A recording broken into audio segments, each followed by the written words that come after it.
ISIS is as much Islamic as the KKK is Christian. Don't they have a cross?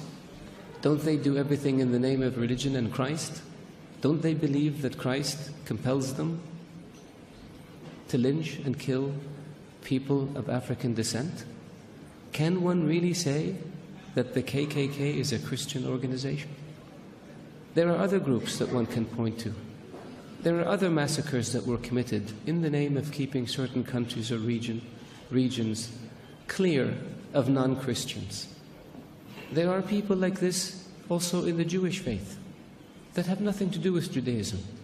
There are people like this in the Hindu faith that have nothing to do with Hinduism. For anyone to argue that Daesh is Islamic is preposterous. In the Islamic faith, the Quran reveals that you have your faith and I have my faith. And you're free to practice your faith and I'm free to practice mine. What greater sign of tolerance and acceptance do you have than this? In the Islamic faith it says, he who kills an innocent soul is as if he has killed all of humanity. And he who saves an innocent soul is as if he saved all of humanity. What better example of compassion and mercy do you have than this? So if you look at what Daesh says and you say it's in the scriptures, doesn't the Old Testament say an eye for an eye and a tooth for a tooth? If somebody does it today, would you say they were Christian or they were Jewish? So I caution people, because it seems to have become almost novel. Not novel, it's become the flavor of the day to try to read things into Daesh or into Islam that are not there.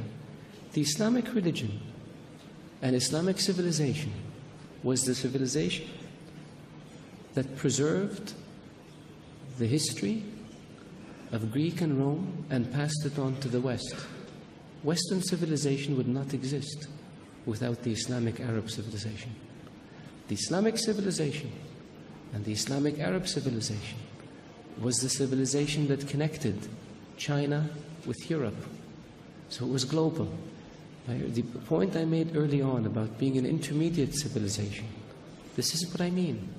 So if Islam was intolerant and Daesh represented Islam, would Islam have preserved Aristotle and Socrates and passed it on to the West? Would Islam have connected Eastern civilization with Western civilization? Of course not.